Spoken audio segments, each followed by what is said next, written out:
Last week, I shared with you my recent experience getting an antibody test. The test is to determine whether you've been exposed to COVID-19 in the past.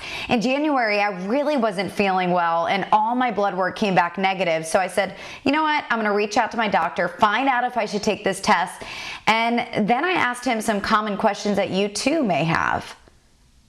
We kind of predicted that it would be just a mad rush. We've really not seen that. In the last 2 weeks, about 70 people have made their way through the doors of Little Rock Family Practice Clinic to get an antibody test, a number much lower than physician Dr. Kent Covert expected.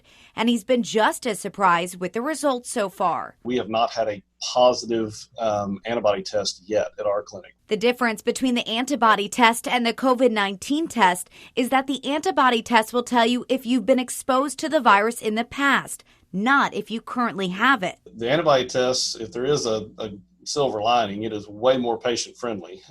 It's just a blood draw, so there's nothing more invasive than that. Dr. Covert says the turnaround time for the results is about a day or two, but he urges you to be wary of places that promise faster results. The ones that they're kind of encouraging us to stay away from, at least from the Arkansas Health Department, are the ones that are these point of care testing. So if somebody says, we can get you an antibody test result in 5 minutes or 10 minutes, those are almost certainly not FDA approved. So what is the point of getting this test done? Dr. Covert says for some, it's simply peace of mind.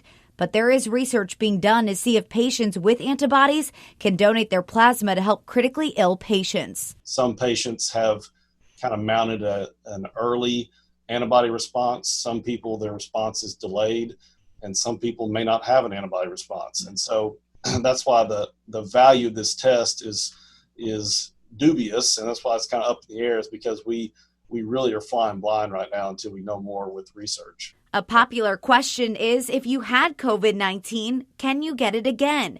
Dr. Covert says right now there's no straight answer and more research is needed. Generally speaking, you would say hopefully not, but I don't think anybody is confident enough to say absolutely not.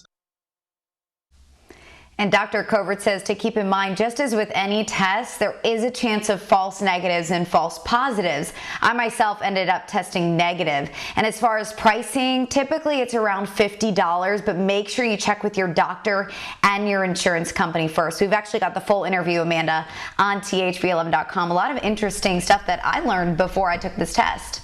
I think it's a very interesting test. Like he said, it seems like the results are a bit dubious. So as they still figure out what it's useful for, I'm curious to see if there will be, more information to come out of it. But something that he mentioned that I really want to focus on and ask you about, Laura, is that there are some tests that promise very quick results, whether that be, maybe 5 minutes to 5 hours. And he says those are most likely not FDA approved. Other than tests that promise quick results, are there any other ways to find out if a test is FDA approved or not?